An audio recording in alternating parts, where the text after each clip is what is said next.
Hey everybody, it is April 4th, 2020. Welcome back to the channel. We've actually got a lot of new followers, it looks like, subscribers maybe is a better word, ever since I did actually an interview on the Phoenix Enigma channel right here 2 nights ago. Big thank you to Corey Daniel for having me on the show.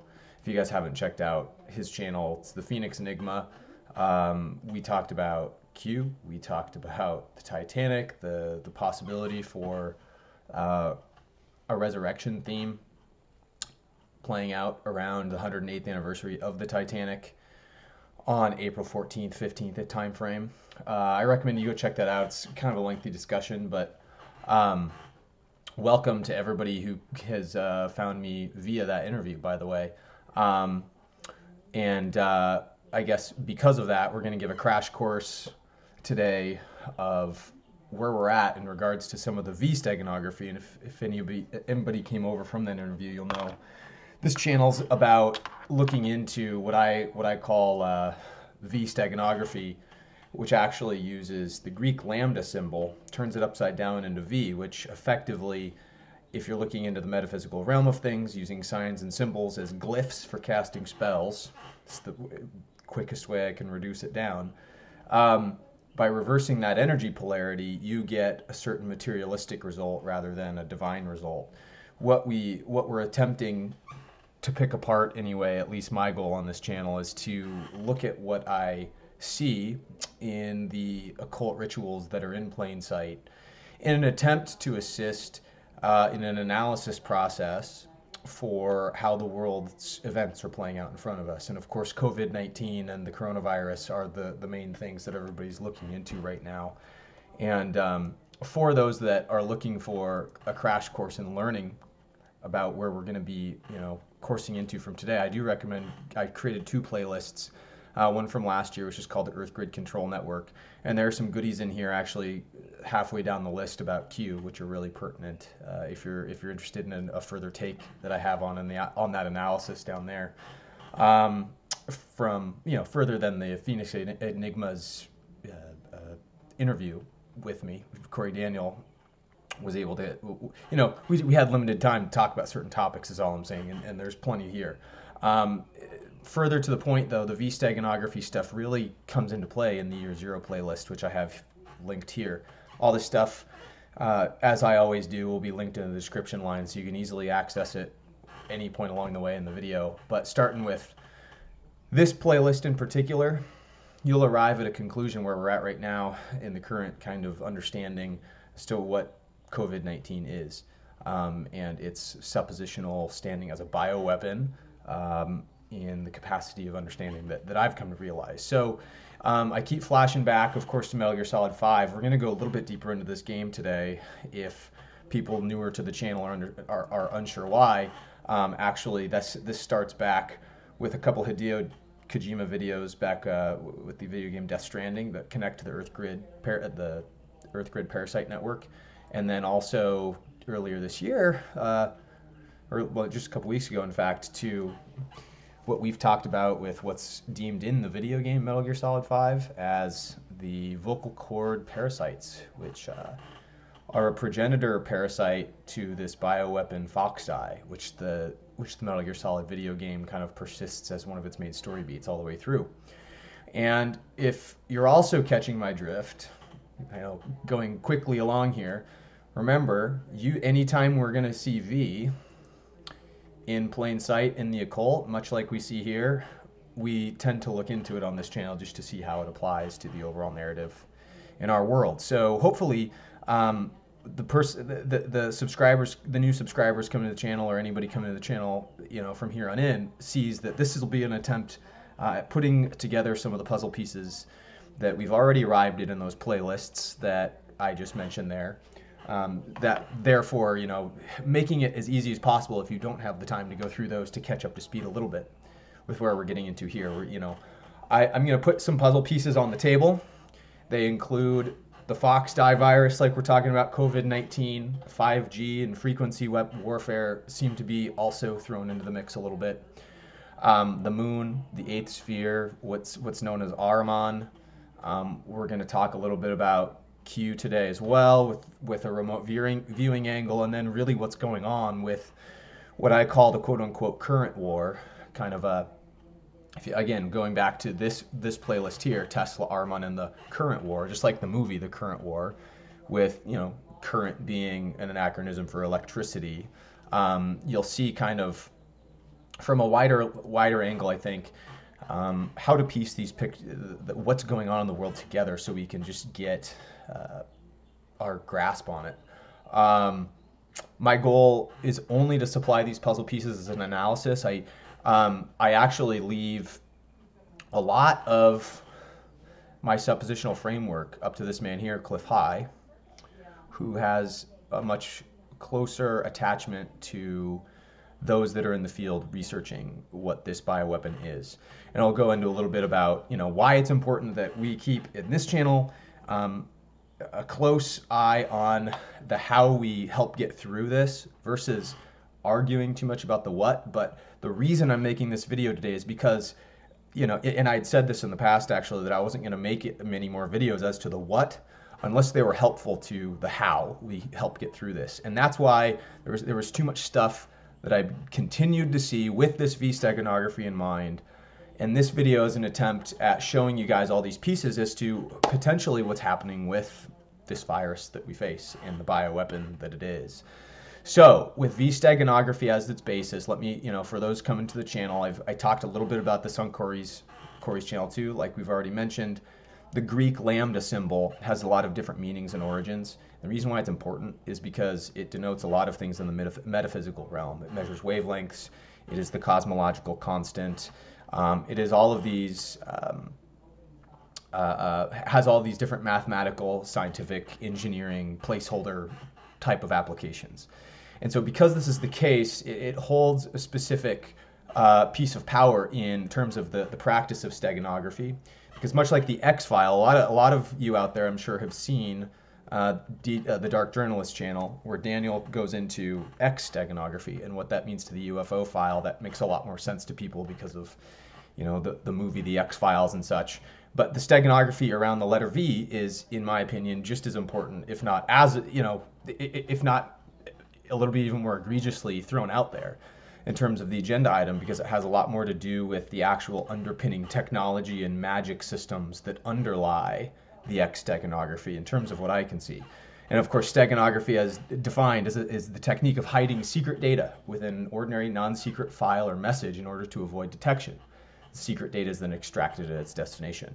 It's essentially, using a commonly referred to symbol as your cipher is what it is, putting it out there in plain sight as if to make it normalized, so there isn't any question to its appearance in the first place. But because we have a tendency not to see this stuff in the occult, anytime we see V, we have a tendency to let it disrupt our neural pathways a little bit. So before we kind of go into today's lesson, and after that preamble, hopefully that wasn't too long for those coming to the channel.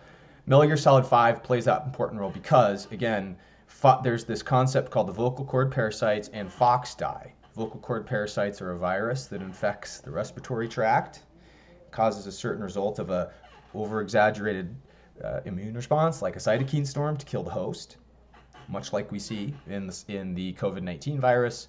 And then further down the line, because this fifth installment in the series takes place in the year 1984, of course.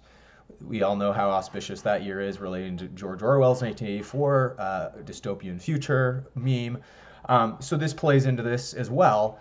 However, further down in the chronological timeline of the series, in Metal Gear Solid 4, which doesn't take place in 1984, but rather in 2014, we have expression of what's called FOXDIE, which is a bioweapon that everyone on Earth is infected with.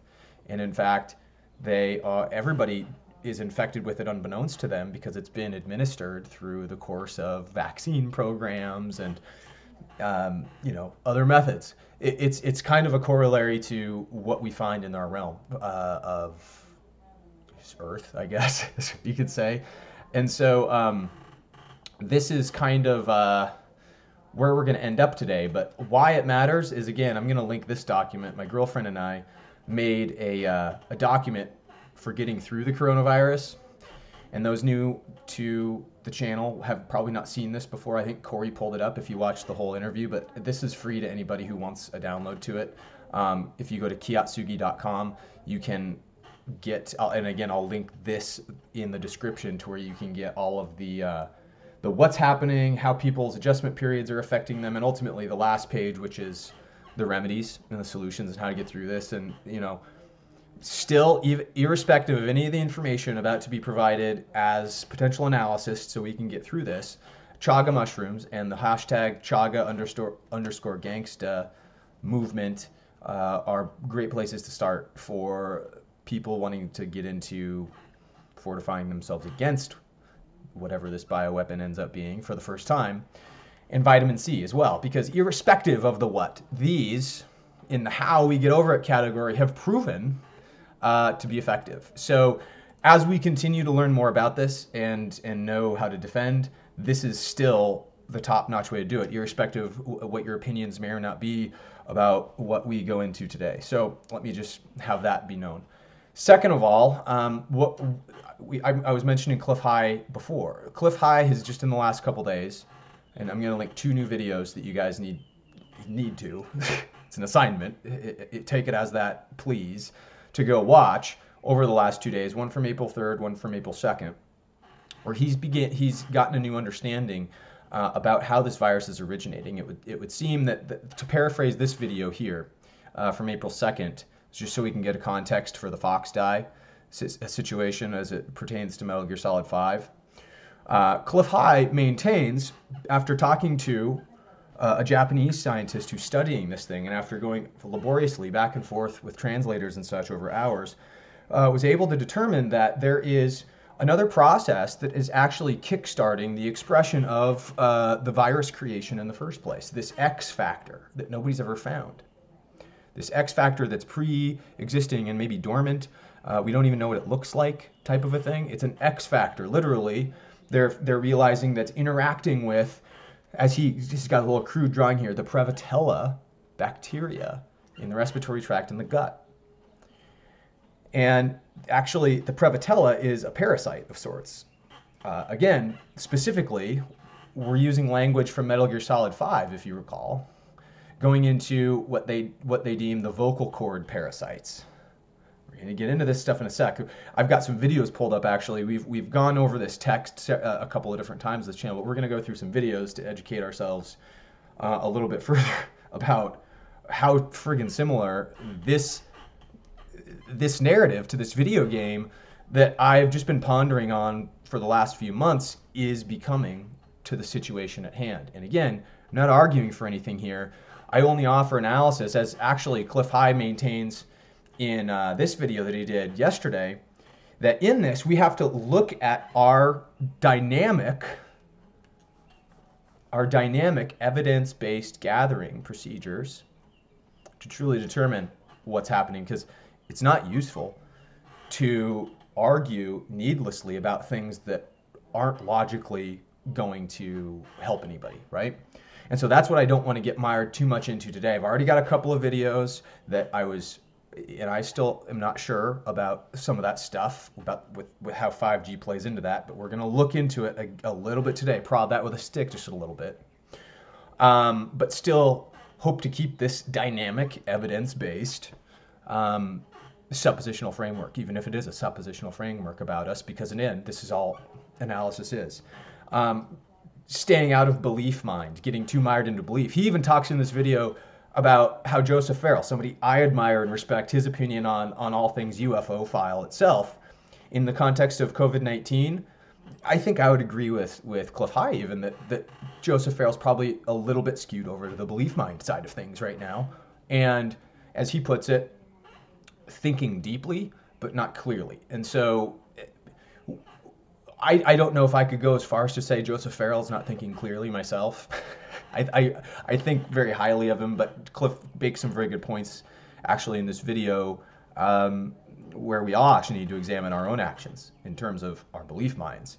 So keep all that stuff firmly planted for yourself in this, there's actually one thing that comes out of the knowing we got from this video in particular, though, before we get into kind of again, the goal is to show how similar now the understanding that Cliff has put into from this video from April 2nd, how similar COVID-19's expression is to the vocal cord parasite / FOXDIE narrative in Metal Gear Solid 5.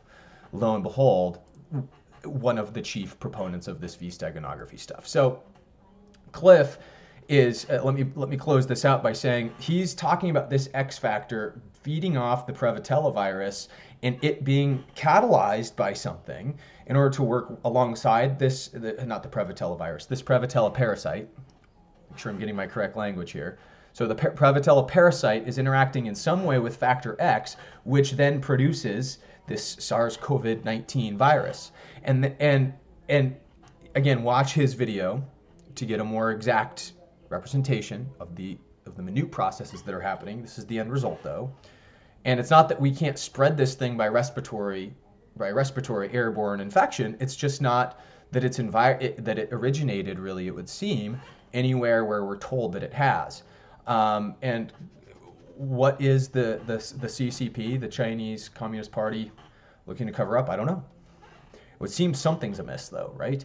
So there's some X factor, and we're going to discuss what I think maybe the X factor is, if we're just going to do some basic algebra, and also if we're going to presume that what the occult rituals in plain sight are telling us are something of a truth to inform, you know, another piece of the puzzle that Cliff is talking about here. Because again, we have to be, you know, really critical about, if we're going to suppose on the what, we have to be really critical about it, because otherwise in wartime, essentially, it's just not helpful to anybody. With that said, that Prevotella parasite, I'm arguing, is a similar thing to the vocal cord parasite here, activated by a frequency. The vocal cord parasites in this game, you'll see, are activated by a frequency of sorts, spoken language. But I'm going to link the description of what FOXDIE is so everybody can see that stuff. But like I said, the videos are going to do some of the talking here in this today to bring people back up to the knowledge base that a lot of the non-newbies to the channel will probably appreciate too. So we're going to start here. This is actually Metal Gear Solid 4. And FOXDIE, which is the bioweapon, which is the kind of the corollary I'm drawing to COVID-19 right now, it would seem, based on the description that Cliff gave in this video here on April 2nd. I'm seeing similarities now going back through this and organizing all this outline for you guys, that there seems to be quite a bit of similarity here. So let's just let this play out. I've got a few videos here that kind of go into tying this together. They're a couple minutes long a piece too. And I'll provide some commentary throughout, so I'll just begin here. This is Solid Snake. The truth, Naomi. How long is my body gonna hold out? Your cells, blood, organs, nerves, skeletal system, muscle tissue. Every part of your body is aging rapidly. And the implication here is, by the way, I didn't necessarily set up the scene very well. Snake is aging rapidly at this point and is infected with this FOXDIE virus. The reason he's aging rapidly, I need to clarify, doesn't have anything to do with the virus itself. He is a clone. So that's a different part of the storyline, and that's the reason why he's aging rapidly. But the point is he is old, and he does have FOXDIE. So these are the two, FOXDIE being that bioweapon component, aka maybe the COVID-19 corollary, right? So anyway, just a point of clarity before we continue. An ordinary man wouldn't even be standing by now. Snake, the only thing keeping you together is the strength of your will. How long do I have? Half a year.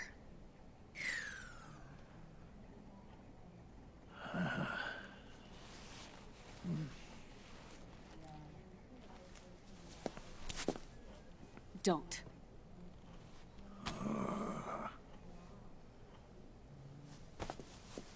Snake. There's something I have to tell you. Now what? You guys notice how she took a cigarette out of his mouth too, because it's a respiratory illness. This is just one of, I just want to point that out. It's just one of those things, kind of as a side joke, but also this thing of, you know, interpret it as you will for whatever control mechanisms may or may not exist on that stuff. But you know, it's a respiratory disease. You and I both know your body is approaching its limit. But when I said half a year, I wasn't talking about your lifespan. What do you mean? We can't get rid of the FOXDIE in your body completely. At this point, it's circulating within you like a normal virus. Yeah, so? Listen to me. FOXDIE only kills its victims when the infected person's genetic code fully matches the genetic sequence programmed into the virus's receptors. And this is, interestingly, I'm starting to see a potential component as to what we're dealing with our bioweapon is this genetic sequencing selectivity. Let's just say, all right? And I'll leave it at that for now. But notice the language being used. And actually, I not only won't need to leave that way for now, but won't speculate it any further in this video because more information still has to come out. But again, hopefully this provision here is providing people a framework to reference to see if this template, this template that Hideo Kojima produced in these video game series have anything to do with what's laying out before us, and have they been occult signals all along, right? In other words, it only attacks targets with specific genes. I know. That's what killed the AT president. And also notice, guys, there's all this confusion going around. It's not killing anybody. Is it killing anybody? I don't know anybody who's dead. Is this because, you know, I hear this and see this all over the internet on a daily basis too. It doesn't make me respect what this bioweapon is any less, actually. It makes my head turn a little bit more, but maybe this could explain if there's genetic selectivity to it, is the expressive quality of whatever is signaling that, whatever this X factor may be, is this that genetic selectivity piece? And is it not expressing itself as heavily in certain populations as it is in others, right? If you look at SARS, if you look at MERS, I mean, MERS is Middle Eastern Respiratory Syndrome, right? MERS. Iran got absolutely annihilated. Middle Eastern Respiratory Syndrome doesn't have more of a deadly cytokine reaction within that population than it would others. Did their genetic code itself trigger this thing in the first place? Was it more receptive to it? Without knowing more about factor X, I guess these will remain questions, right? Again, all we're doing here is showing corollaries with this storyline, and maybe getting in front of this again enough to where if it's similar enough to the storyline, you, me, everybody who watches this video will have enough of a framework to guess at what's going on even, or hypothesize about it, to be a little bit more prepared. And again, that's why I'm releasing this here. And liquid. Yes. And at the same time, it's set up to protect those not designated as targets from the virus's harmful effects. Here, I'll show you.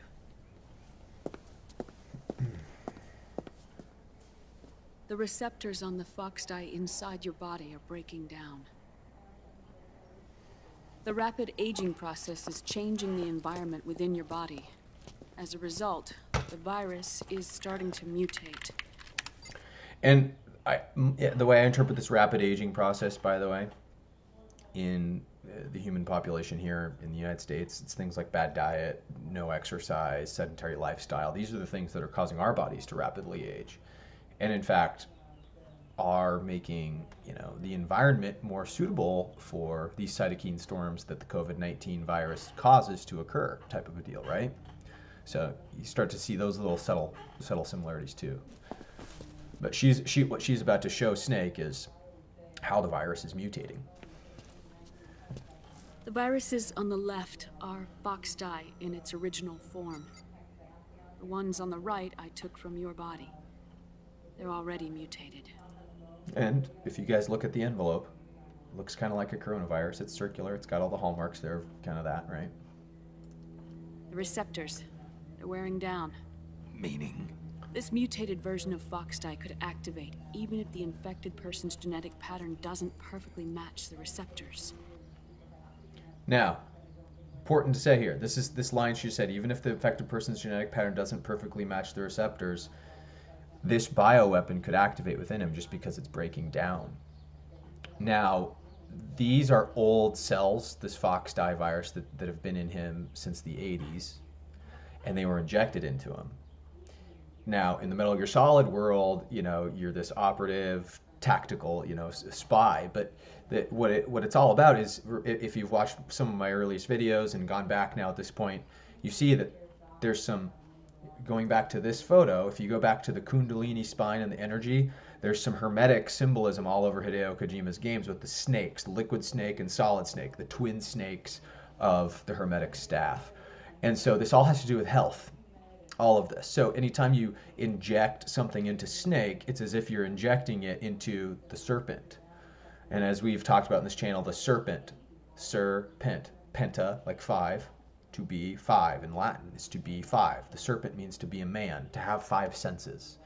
And again, V equals 5 in Roman numerals.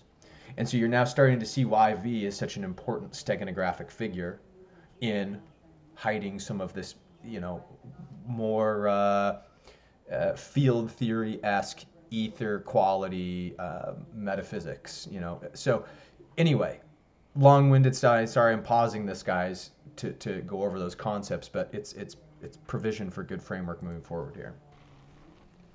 Which means the virus is becoming indiscriminate about what type of target it kills. Now that's bearing down. Sound familiar? And again, this is my maybe people have had this stuff in them.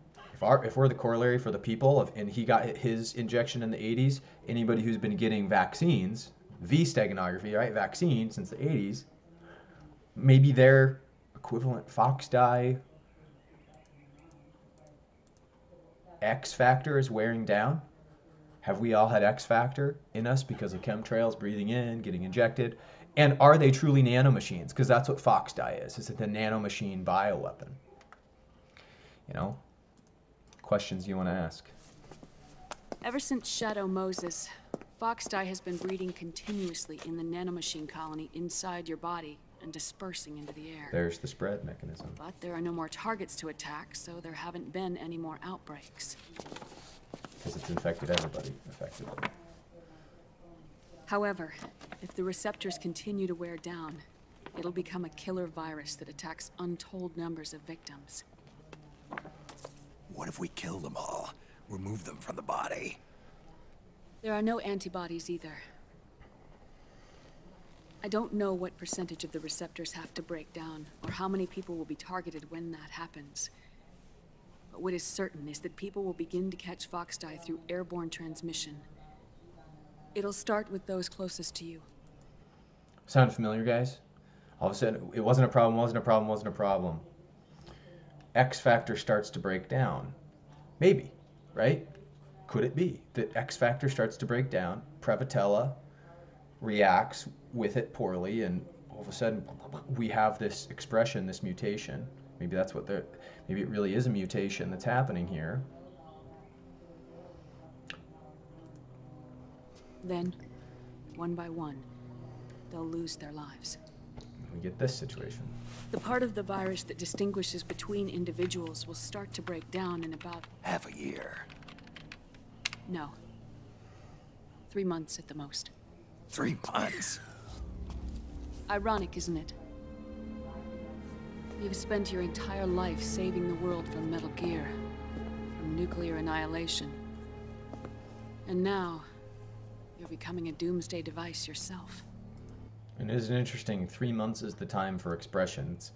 If you're looking at the Chinese outbreak of the COVID-19 initially in Wuhan, you're looking at late October into January, when I guess you could say shit really started to get real, right? So I found that to be interesting here too, as a match. I can't predict exactly how devastating the epidemic will be. Whether just 1% of the human race could unlock the broken receptors, or whether we all can. In either case, 3 months from now, you'll be a walking biological weapon. How many people are already walking biological weapons as we speak? Could it be, you know? If it were up to me, you'd be quarantined already.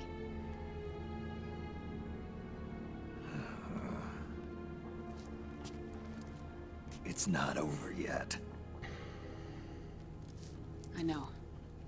You still have a job to do.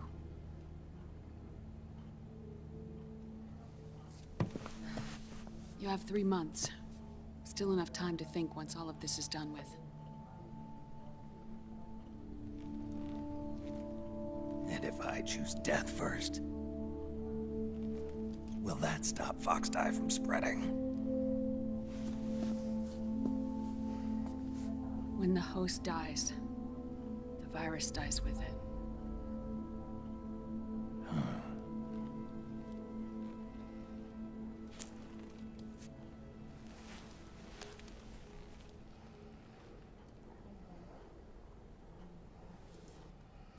Anyway, so that's FOXDIE. So remember, timeline speaking for this video game, this was 2014, you know, relatively present day. So let's call the FOXDIE the corollary in the present day. We're going back to the 80s, and truly the new vaccine programs and stuff started right around this time in 1984 to 1986, when you get the progenitor to this whole FOXDIE program in the Metal Gear Solid universe, called the vocal cord parasites. And the vocal cord parasites, again, if I'll post the wiki for what these are, but these things are designed by this Native American scientist who kind of encouraged nature to breed these parasites. And what they do is they attach to the vocal cords of the lungs, or the vocal cords in the lungs, and they read frequencies. They're activated by frequencies. Sound familiar? Like, you know, the 5G stuff that we've been going on and about. And that's, again, that's why I think the 5 and V steganography, 5. We've talked about this in other videos prior to this as well, but the code talker designs this thing and activates these parasites, much like I'm kind of drawing how this Prevotella parasite acts in response to this. So could the Prevotella be this thing? Because Prevotella is existent in unhealthy people, essentially. Cliff talks about this, and these parasites are more prevalent in people who don't have a keto diet, for instance. If you're eating healthily and clean and you're not expressing these unhealthy qualities for your bodies to mutate and break down, the equivalent of the FOXDIE X won't interact with the vocal cord parasite equivalent, Prevotella, and create any expression, right? Like, and that's, again, that's what the chaga mushrooms and the vitamin C are all about. The key to the bioweapon in military speak, in protecting against, right? So here's the vocal cord parasites. The code talker will explain what they are and to reaffirm what this is, and we'll keep trucking along. Tell me how to fight it. I hid the answer in a microbe this one carries. It turns the male parasites into females, preventing reproduction. One parasite infecting another. However, it doesn't affect only the parasite. It alters the host as well. Your infection will be contained, but you and your men will also be rendered infertile. That is the price you must pay to regain your speech. So what he's saying there basically is, this thing has a cure. I think I put this out of order. That's okay. I was going to watch this second. I just think I reversed it. To get rid of this parasite in particular, this vocal cord parasite, he's devised a solution. But it's going to, essentially, it's the children of men scenario, right? To cure the virus, to allow people to speak, because people would normally, if since speech patterns, and there's another deeper metaphor built into this, free speech, right? Free speech is being killed through all this, right? If you can't express the specific language patterns because you're afraid that the harmonics will trigger the parasite to kill you, you don't have free speech, truly. So there's a deeper meaning to all this politically and what Hideo Kojima's done with this game. But it's essentially, here are your two options to cure this thing. You've got the children of men scenario. Everybody's infertile, but you'll be okay. Is that potentially what they might be pushing with the new vaccines, right? Does the new, whatever the new vaccine, the Bill Gates faction, let's call it, is pushing, is that going to be this equivalent, right? That's kind of why I included that piece in there.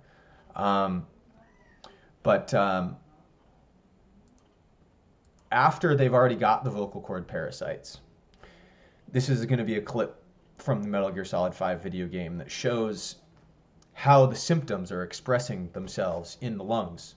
This will show essentially the cytokine storms that are happening to the people of the game. So this is just kind of going to be kind of like a gameplay scene where you'll see Big Boss is the name of the guy with the eye patch, who Snake was cloned from. I mentioned in the first one, he was a clone. That's who he was cloned from. And also notice Diamond Dogs. I'll talk about that here in a few minutes. What is it?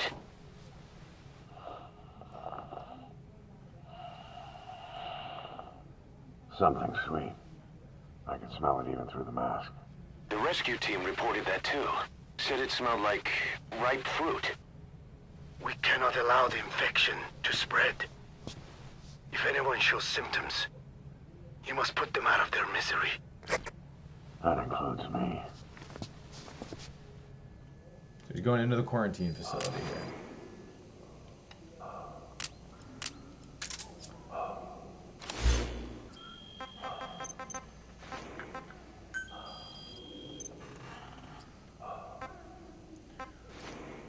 I should have fast forwarded it past whatever this guy's doing with his music here. I said it should have been more selective. Sorry, guys.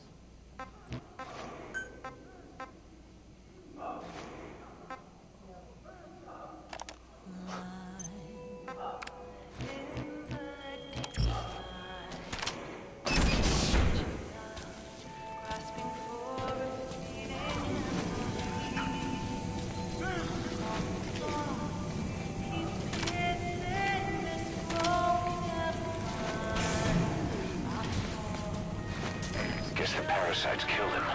Don't touch him. He's covered in blood.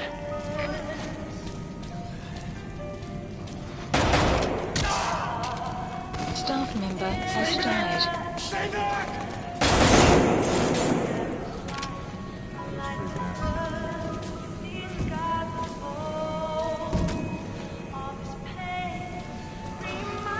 Alright, here's one of these guys here.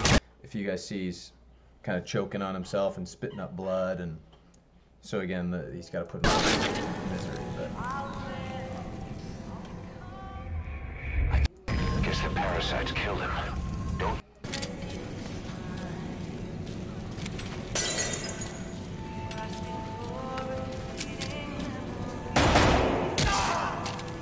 Staff member has died. Stay back!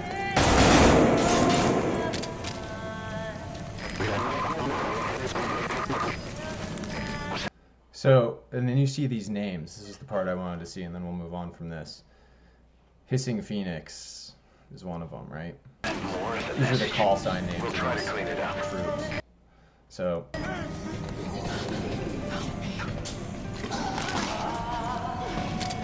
vocal cord parasites Staff member has died. literally fall over dead, choked on himself.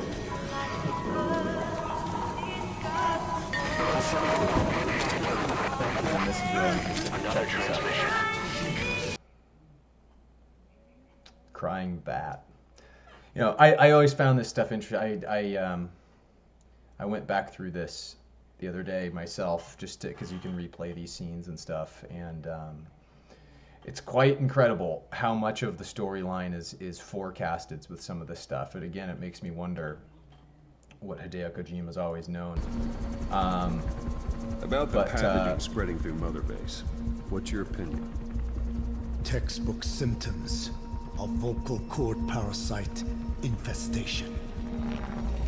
And judging from this casualty list, it is the Kikongo strain, meaning a breed of parasite that triggers symptoms upon detecting pronunciation specific to Kikongo. Kikongo is a language. Burning of the bodies. So how do we keep them from becoming symptomatic? Use this. A type of Wolbachia. Introduced. And remember, this is the thing where he just told us in the other video, this is, I meant to put that after this one, where he'd cure them, but they'd become infertile. So that's what kind of happened. And I bring this up, this video here, I'll link to, where people are just literally falling over. Just like inside that facility that he walked through, coughing up blood, having cytokine storms, dying on the side of streets all throughout China. And these are just some examples of this, and they're just kind of whisking them away. It's kind of hard to find some of these clips because they keep scrubbing them, but I'll link this if anybody wants to go through it all the way. I'm not going to bother showing everybody all this because it's just, it's what I'm portraying with everything in the Metal Gear Solid stuff is in reference to this. So again, drawing some corollaries here, being sure to stay on this side of the dynamic evidence-based process. I want to give a kind of a plug to this guy too. I've been watching a lot of his videos last couple of days. Greg Webb, kind of the same mind. Root cause analysis, why give it up? That's kind of why I was prompted to make this video today, honestly, because of a combination of things. This video Cliff did, and this one George Webb did, to attempt to come back and kind of reset the puzzle that we're trying to put together and really say, yeah, this is what we're doing. They hit it best themselves with this root cause analysis, you know, kind of argument that he makes for about 45 minutes. And he mentions Jason Goodman. I don't know about Jason Goodman. Jason Goodman's also, Cliff High is also pretty critical of him as well. I'll just leave it at that. And even though he's talking about him doing a good job with his citizen journalism and stuff, Greg Webb here, George Webb, excuse me, makes a lot of good points too. So I'll link his video in the description line. Anyway, moving along, why does it matter in terms of the occult stuff, right? Because you might be looking at, okay, great, Ben, you tied the V steganography to this. I get it, but what's your point? Like, the virus corollary is weird, but there's something more to it, and that's why I come back to the topic here today. And as it relates to the 5G stuff, I told you at the beginning there's going to be a couple different components. And to remind you of those, there's this purple and gold theme that goes along with the moon and the 8th sphere at this given time. V steganography ties into it. There's a lot going on here with this year 0 overarching meme. And one of those things that I've looked at, just literally, remember I was talking to you guys about FOXDIE being the name of this virus. Well, FOXDIE isn't the only Fox symbolism in Metal Gear Solid. In fact, if you go to Metal Gear Solid, you have Foxhound being the organization in a lot of the earlier games that you are a part of. Special Force Group, you know, for some faction of the intelligence community of the United States government. This is the Fox Special Forces logo that we've been looking at. Here's just a couple more pictures. Here's V steganography, very clear. Red V steganography on Big Boss's face, picture from the game. And this is the antagonist, ultimately in the shadows of the intelligence community in all the games. And his name is Zero. And he persists to be the one pulling the strings of a group called none other than Cypher. Kid you not, that's what it's called, Cypher. And that's what we're talking about with steganography, right? Ciphering.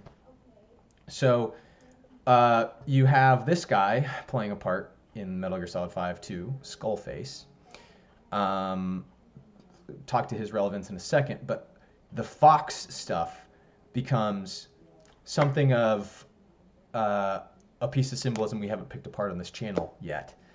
And why, again, I see more evidence as to what is being told to us through the occult underpinnings of Metal Gear Solid 5 and the message that Hideo Kojima has for us. So, when looking into, really, specifically, Fox and Hound, we're going to keep two, now we're looking at Fox, Hound. We got Fox, FOXDIE, and Fox, Hound. So, compound word, Fox and a Hound.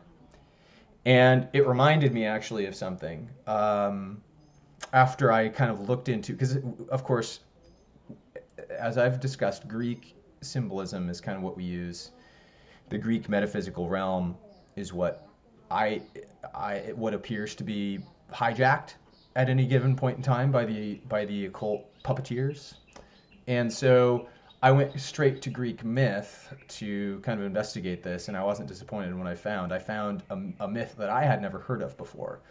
And it stars a creature called the Tumesian fox, okay? Once upon a time, in the days of Greek gods, there was a dog named Laelaps. Now, Laelaps was a special dog. He was special because the Greek gods created Laelaps, giving him a special power. They gave Laelaps the ability to always be able to catch its prey. Laelaps hunted and killed, always catching what it hunted, never once missing a kill. Now, there was a Tumesian fox who was terrorizing the people of Thebes. All right, this is just kind of how it's told. And the fox also had a special ability. It was said that this fox could never be caught. So, you have a hound that always goes after its prey that it hunts, and a fox that's always elusive. And you have a constant battle of yin and yang happening. Just like thematically in the Metal Gear Solid series, you actually have a constant battle of yin and yang between Solid and Liquid Snake, the twin snakes, the two snakes going up the Kundalini. It's all hermetic symbolism, and Kojima has a tendency to do this in his video games. So we're creating the concept of yin and yang, dark and light, always in perpetual balance with each other, but it's also a paradox of sorts, right? But we have both elements here that we're finding in the video game. And so in Thebes, right, is a central component to all of this, all right? So the uncatchable fox was eating the little children of Thebes and keeping people trapped, scared to go outside, all right? This is the part that caught me a little bit too, because we ourselves are very scared to go outside right now, right? We're acting like children. For good reason, we're staying isolated at home. But as my girlfriend Allison and I also wrote in our report here, if you just compare what we're going through to the Spanish flu in 1918, it just turns out being outside was one of the best remedies for the disease. So, unfortunately, public places are all locked down, but you know, everybody's even afraid to go to their local park and things like that. And that's my point, is get outside, get some lymphatic system, get on a hiking trail if you have access to one, or just go lay out in the sun, soak up some vitamin D. These things will actually help you feel less trapped. It's kind of just like public service announcement. But anyway, you guys don't want to hear about that too much. You want me to go on the story. So God saw what was happening to the people of Thebes and sent down Laelaps on the fox's trail to kill the fox. Laelaps chased after the fox, sniffing out its trail, trying to track it down, but the fox was so clever that it outsmarted Laelaps' every move. Laelaps chased the fox through the woods, always hot on the fox's trail. Laelaps chased the fox, never quite close enough to pounce and sink its jaws into the fox's flesh, and the fox always 10 steps ahead of the dog. So Zeus ultimately got tired of this, because ultimately, again, it's a paradox. The uncatchable and the one that always catches is always going to be this unending battle. So he just casts them into the constellations of Canis Major and Canis Minor, right? Not going to get into Canis Major, Canis Minor too much with the V Steganography for today, but I do want people to note also that Laelaps and the fox are kind of representative of Lambda and V. Why? Because actually you have the Cadmean Vixen. The Cadmean Vixen being a synonym for the Tumesian fox. which indicates it's a female fox, right? But vixen is the V steganography that you find in relation to the story. So you have lambda and V at odds with each other here as well.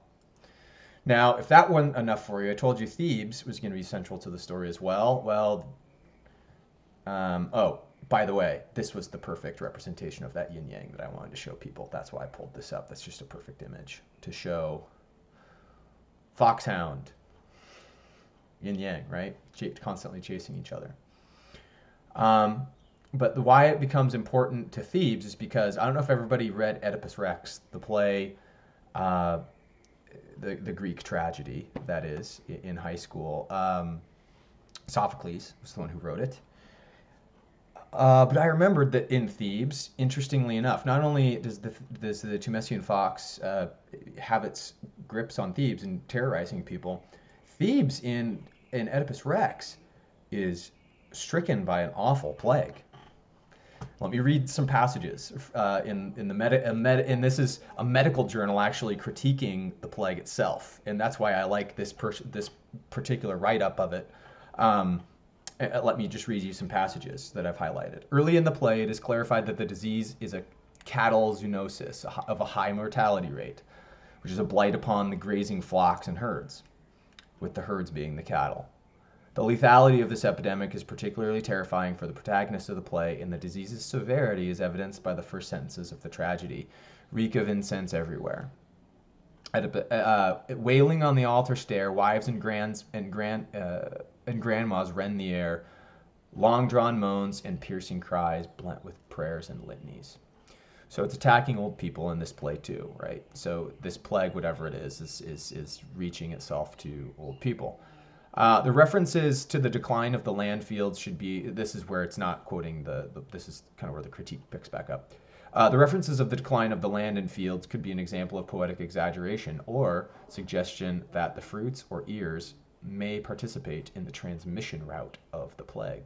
So he's kind of picking apart what does Sophocles mean by this, and he's clearly is talking about transmission method, in his opinion.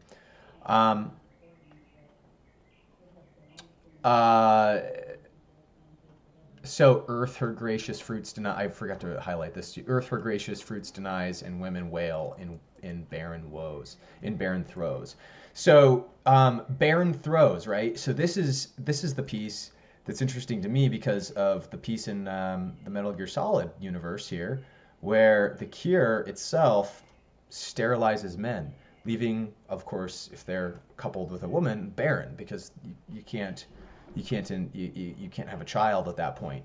And if this becomes if this Wachovia parasite vaccine thing comes through, we're going to fix, let's say, COVID-19 and this LARP scenario we're building here, then is there a corollary to it sterilizing people too? And we just have children of men on our hands, right?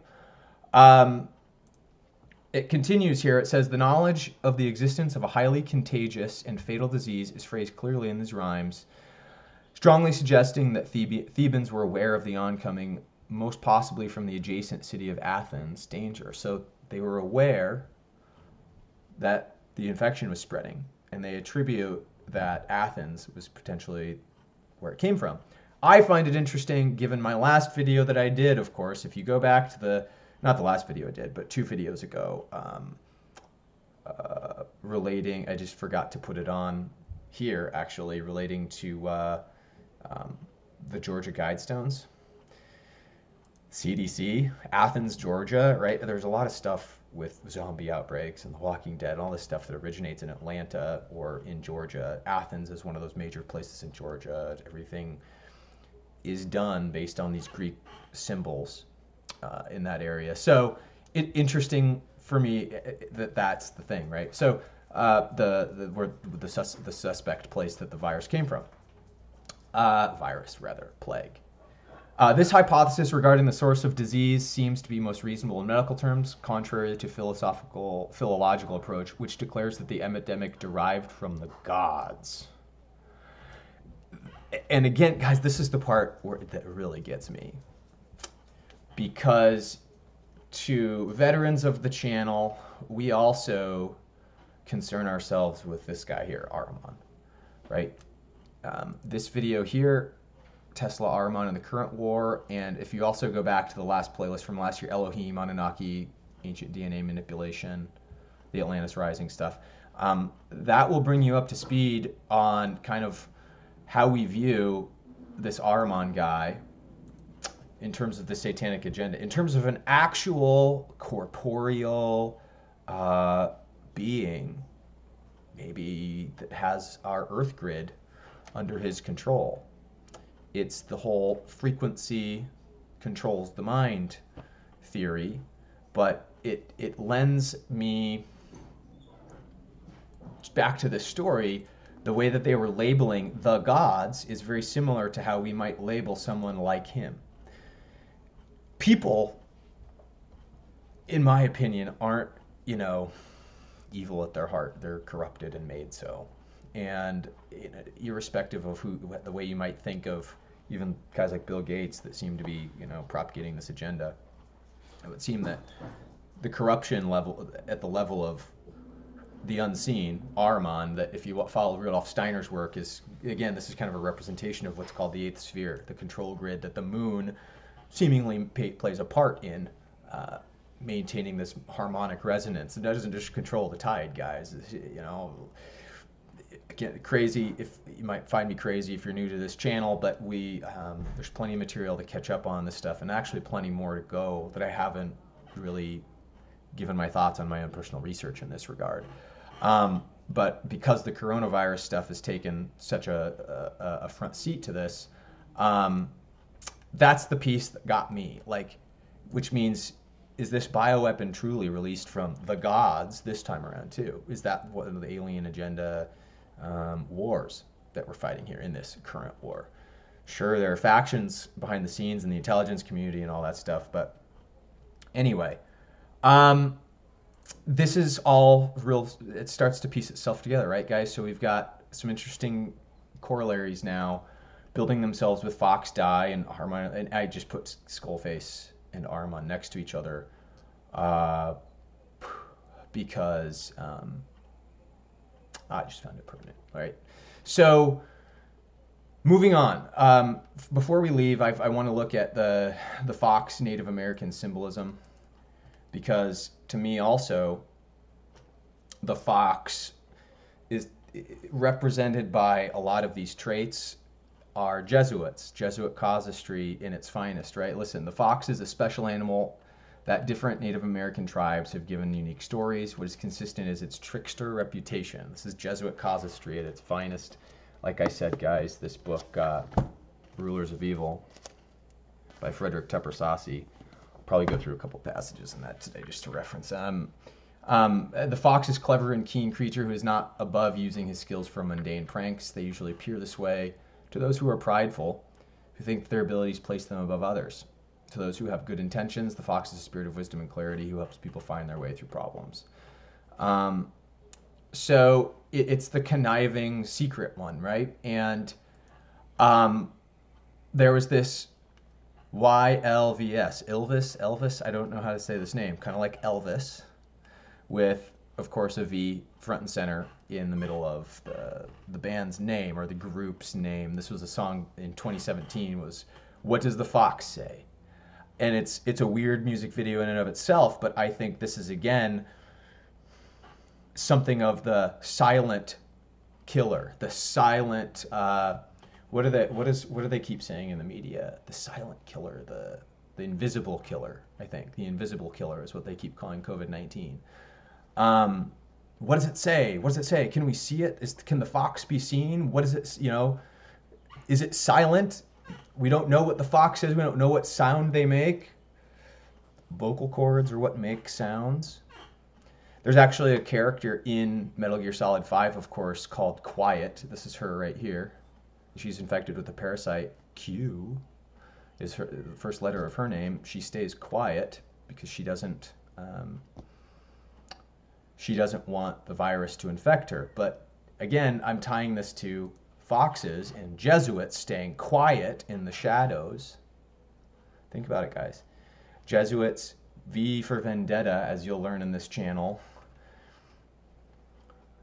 is V steganography front and center.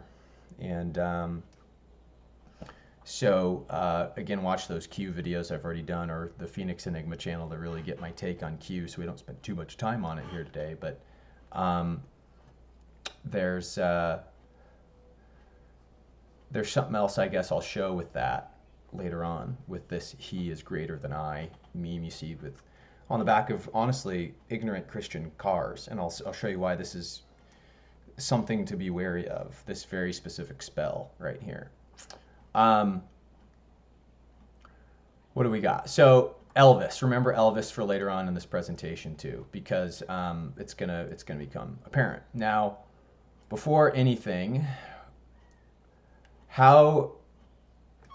since we have purple and gold as a theme, Kobe Bryant famously played for the purple and gold Lakers, died earlier in the year, same day that COVID-19 was originally first on the mainstream media newspapers. Right on the headlines, Kobe had died and COVID-19 was now a thing. He just got inducted into the Hall of Fame posthumously today, which I think is just perfect, because there were some other things I wanted to show some similarities with it related to Kobe, and how this purple and gold thing is going to start to unravel, even as it relates to Elvis, as you'll see, relating back to FOXDIE. Just giving you guys, again, I'm now, from this point on in the presentation, giving some more puzzle pieces to kind of shuffle with. The purple and gold theme is what we're going into as it relates to FOXDIE. You guys can honestly kind of, hopefully, using this evidence-based, and again, we're calling what I'm doing here, for sake of argument, what I would think of as evidence, because I know the practices of the occult, I know what to look for, thus treat as evidence. And, you know, the intuitive process in yoga is its own reward. The wisdom that you gain is its own reward, and this keeps you moving forward. And so I hope that's all I hope is what I've done. I hope this is all that I have done, rather, in getting us this far with the FOXDIE. I'm not trying to offend anybody or say anybody's wrong, or even suggest that the 5G isn't really even a component to it, because 5G, a frequency in and of itself, like the vocal cord parasite's activating mechanism, I think 5G could still play a part in what we're seeing here, a very important part. But COVID, this is an interesting thing that one of my viewers showed me. In fact, COVID translated to Hebrew is this. Take that and translate it back to English, and you get Kobe. So you guys can see I'm not shitting you here. COVID translates into Kobe.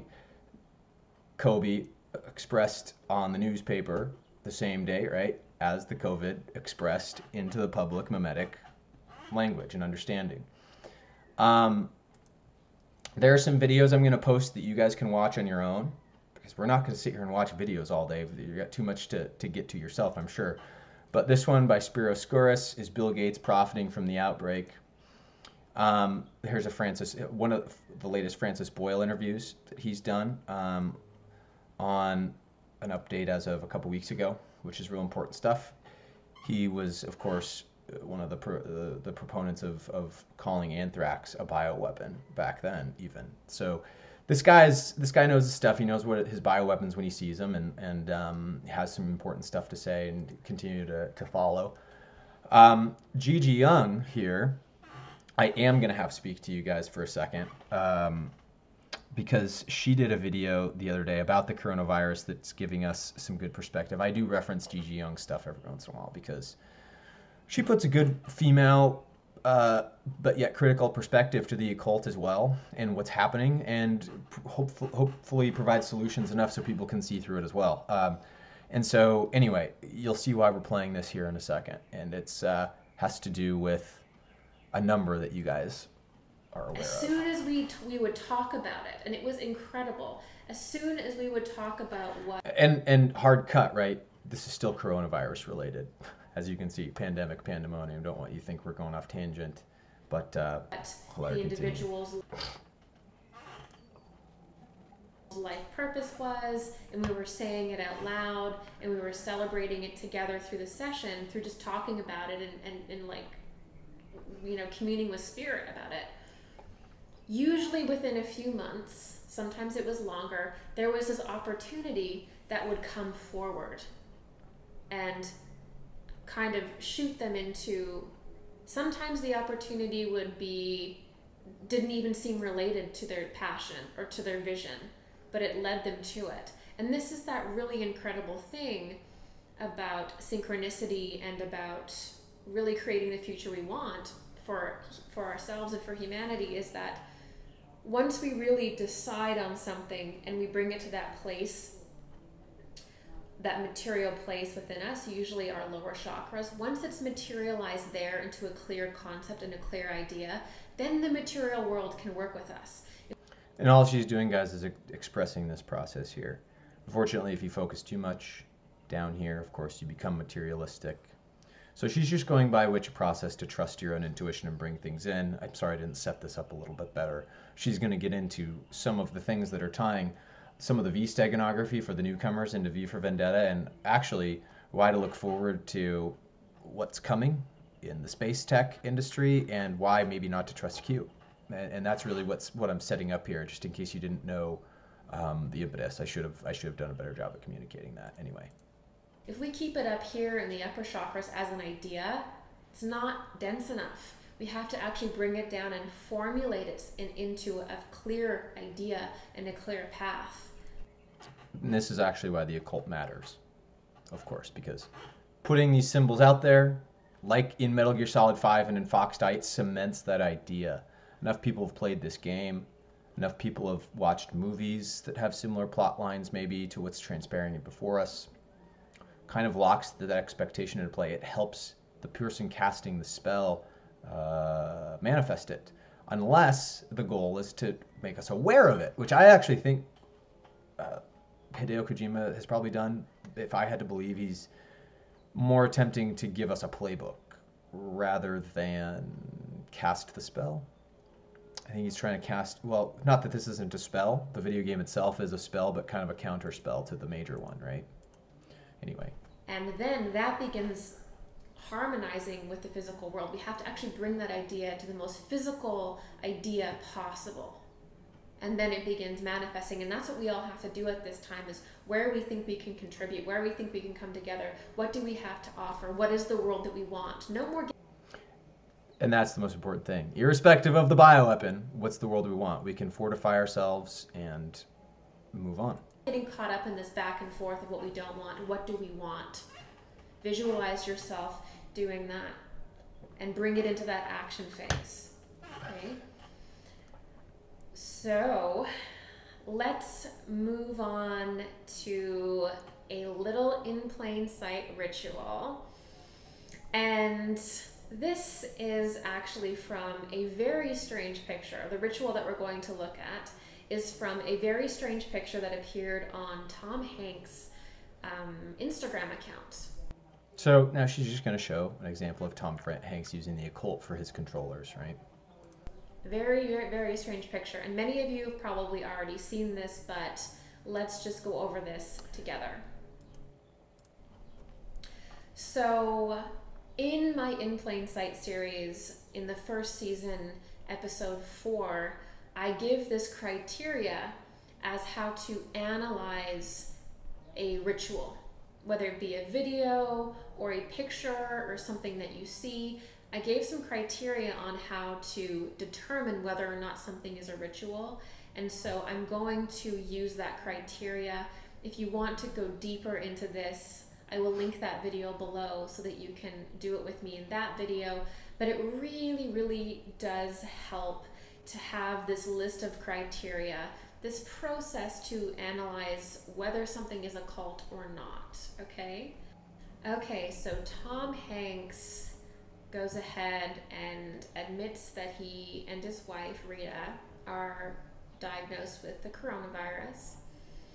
And he posts this picture of a typewriter, just a typewriter, there's really nothing else in the photo, on his Instagram page.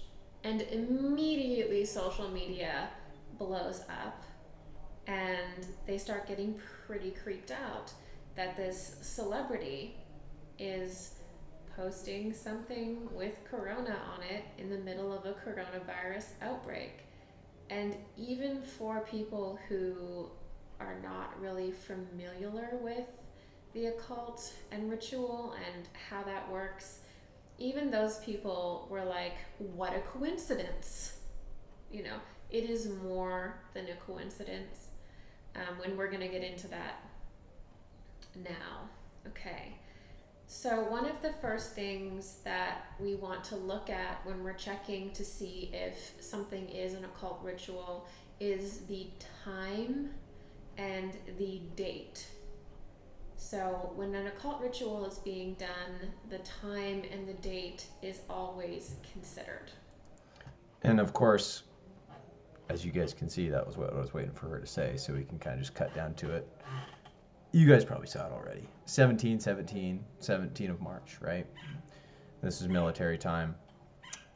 17 is a very popular number with the Q community because Q is the number 17. So this, of course, not following Q's board posts anymore. I'm sure people flipped out, like she said. What else I see up here in the text? You got 201. He's talking about Gin Rummy, 201 points.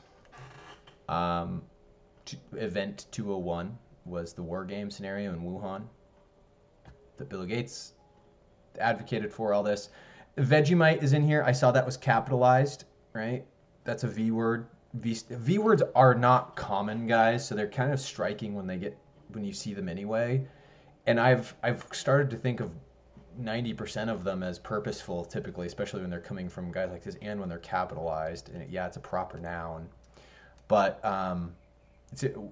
it's just a bunch of nonsense. It's not like poetic what he's saying here. It's just pure occult steganography, symbolism. It's V steganography, but it's occult symbolism, right?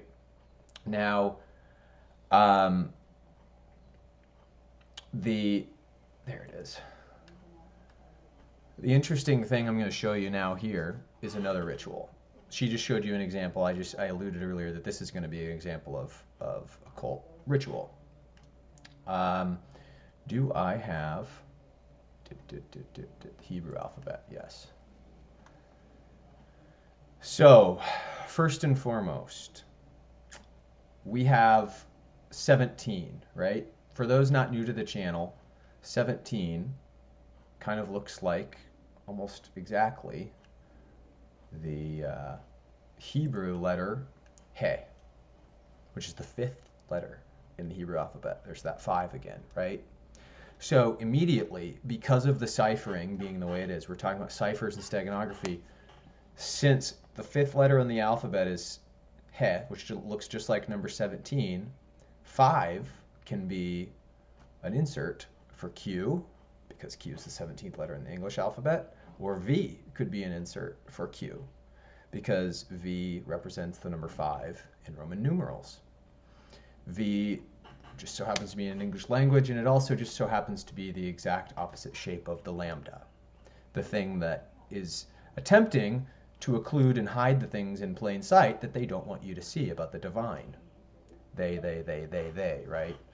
We'll just call the intelligence community and call it good. Intelligence community as manipulated by Armour, maybe, our own personal skull face, right? So anyway, there's the crash course in the Hebrew alphabet, just to kind of get you to understand how we're using it here. Now, what's interesting is if that's the case, and we've got 17 equals He equals 5, well, like I said, you guys have all seen this bumper sticker on the back of people's cars, right? This is he is greater than I. Well, a couple things going on here. You have a sideways lambda right here, sideways V, sideways lambda, whatever you want to call it. But it would indicate like, oh yeah, this is noble, like he, God is greater than I, right? Well, the Bible's an interestingly ciphered thing because as you will learn also from watching previous videos, Constantine the filter by which the current Bible is translated through, and everything that he had translated is invented and a lie in terms of invented history and whatnot. So we can't really even trust the he, and mostly in the Old Testament, refers to God, in my opinion, because to me, how I translate this is with steganography, and this is an ungodly thing, and you'll see my logic. He is just the same as he, and he is a corollary to that, so it would be a corollary to the fifth letter in the Hebrew alphabet. You could also call that simply 5. You could call that number 5, and you could call I, then of course number 1. I mean, that's what I in Roman numerals is. A singular I in Roman numerals is the number 1. Now, truly to understand God, it's kind of, if you're coming into this and you're thinking, what the heck is going on here, Ben? This isn't like what Christianity taught. Yes, it is. It's what Jesus actually brought back, but Constantine bastardized. That's what I'm saying here. And Jesus actually taught that we are all one, because God is one. It's a unified force. The universe, one verse. The Sanskrit sound Om. Om is the tone by which creation comes out. It's a whole metaphysical property, metaphysical symbolism thing. And Greek and Hebrew truly are at the heart of it, because these are metaphysical languages. So what we're seeing with this bumper sticker, even though it said he is greater than I, what we're saying, even though we think we're saying we're putting God above ourselves, because the person that puts this bumper sticker on their car, they're equating themselves with I instead of with he. Rather, this is my argument to you, you are he. Because you are 5, you are man, you are of 5 senses. And that's what this means, to be 5. The serpent, to be 5. To have a kundalini, to have a spine, to have a corporeal form, to be human, to have senses that perceive the environment. God has no need for any of these things. And God is not manifest here. We live, the way that God has templated for us to live, ideally. Whatever your concept of God is, honestly, they're probably all the same. And that's what's so interesting to me, and this whole argument people have, though, is that you'll probably still get people arguing this this is heresy. He is greater than I. But the point is God is one, we are 5. And to put ourselves above God is evil. And so putting this sticker on the back of your car would be an ignorant thing to do, because you are not God, but you're indicating kind of that you would be above him, right? So 5 greater than 1 is a false statement. But this is kind of how they're appropriating this stuff in spelling, in magic, in plain sight, guys. And this is a derivative of V. The whole Q agenda is based on this stuff. The Guy Fawkes mask for the Anons. I mean, just look into it on my other channels. If you're just, there's a lot of people in these times really, really looking for some hope from Q. And I will tell you something, right? There seems to be something happening within the occult as it would relate to these factions that are mentioned in Q. So I will at least give kind of reference to that in this next topic. We have this next thing I want to get into here. Those that have followed me probably haven't heard me put this into terms, except on the Phoenix Enigma the other night. I mentioned that what it appears that this current war has as its factions that are fighting against each other is the Masons, the military, and the Mafia, or 3M, as I like to call it. The Masons, the military, and the Mafia. Think about 3M at the heart of all of the N95 mask scenario, right? And then on the other side, you have the intelligence communities, and they're all together. You've got Mossad, you've got CIA, you've got MI6, and whoever is associated with the technocrats. You've got the corporations and the banks kind of in with them, the money changers, and you've basically got the bankers and the intelligence communities, and the technocrats.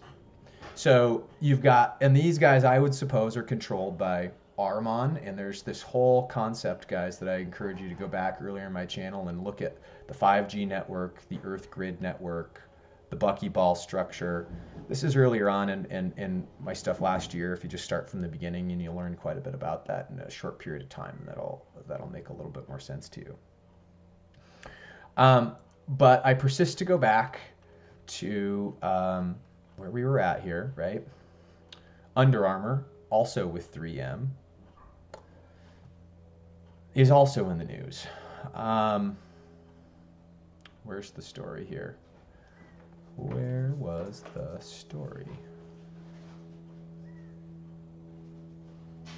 Oh, there it is. Under Armour is making masks. So 3M is making masks. 3M makes masks, and Under Armour picks up the cause to make masks, right?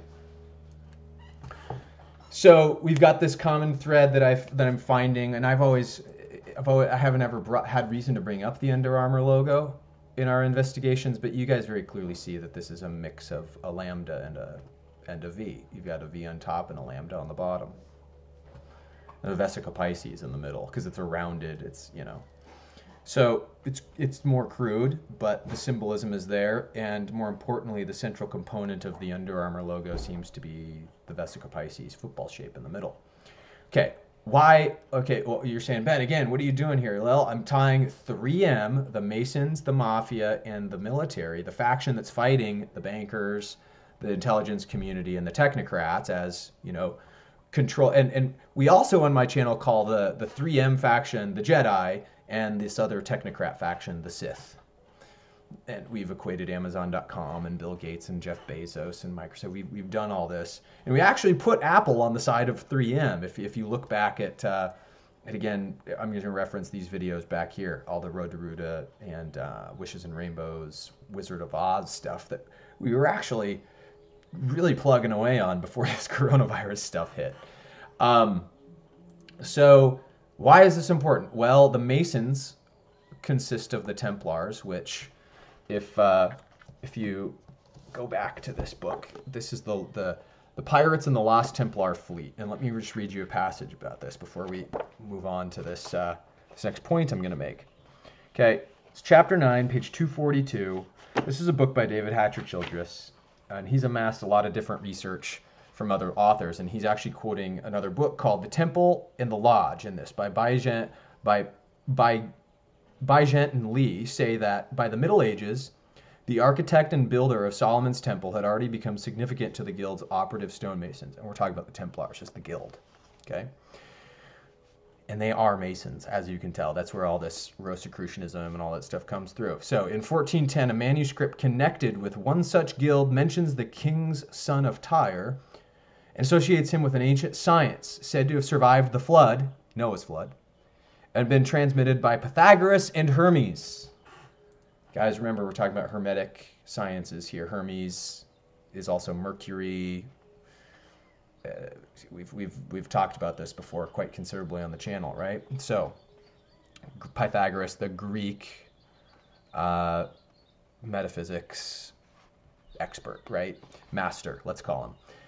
A second, admittedly later manuscript dating from 1583 cites Hiram and describes him as both the son of King of Tyre and a master. And read the book Hiram's Key if you want to know more about Hiram. Awesome book. Christopher Knight wrote it, and it goes a lot deeper into that whole story. So these written records bear testimony to what must surely have been a widespread and much older tradition. Clearly, the Knights Templar saw themselves as the inheritors of ancient knowledge that went back to Atlantis. They struggled for hundreds of years against the Vatican and the reign of terror known as the Inquisition.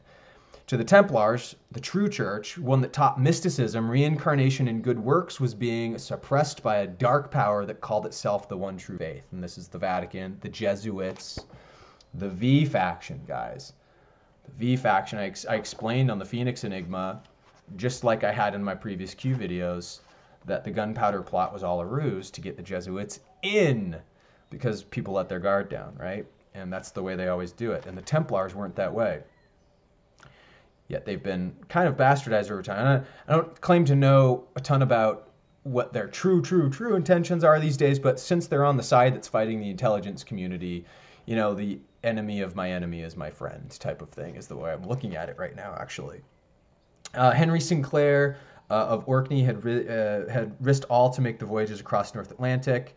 He had taken the Holy Grail and possibly even the Ark of the Covenant to America. Had these sacred relics helped spur the creation of the United States, a land which Masonic founding, with fathers like George Washington, Thomas Jefferson, and Benjamin Franklin, able to create partially on the Templar ideals of religious freedom and a free trade banking system.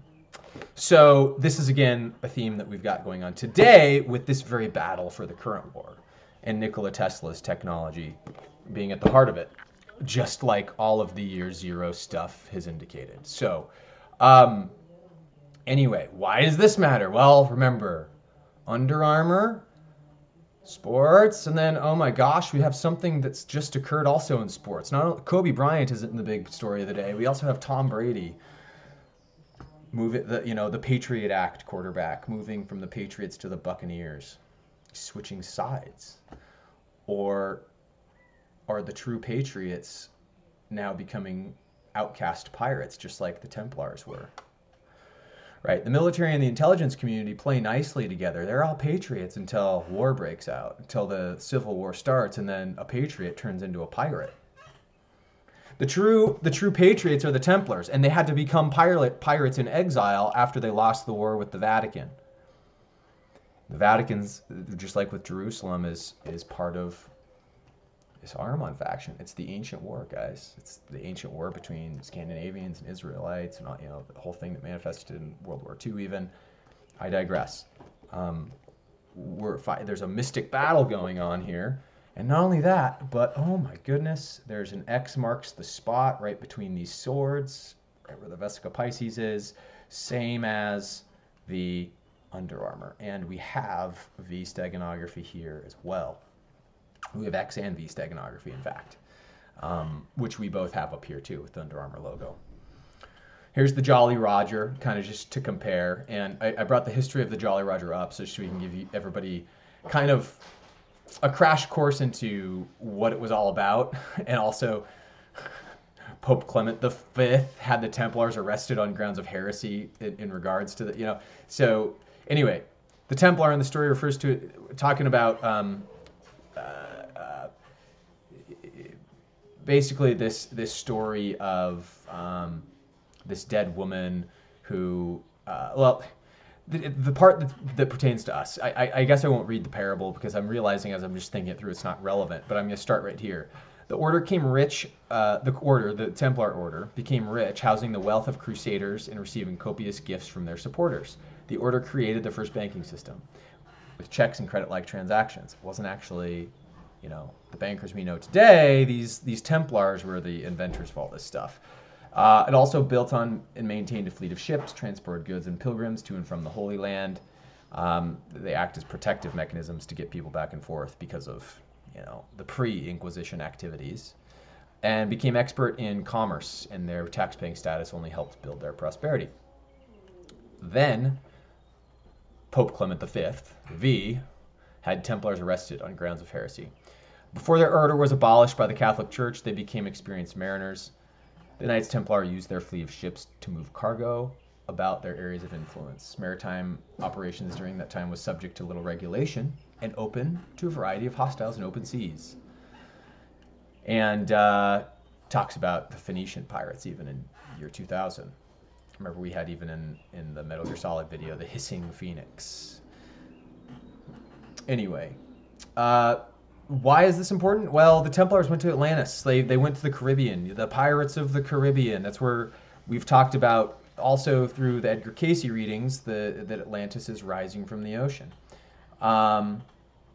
So it's real important that we also keep an eye on this X steganography and giving reference to the Eighth Sphere work.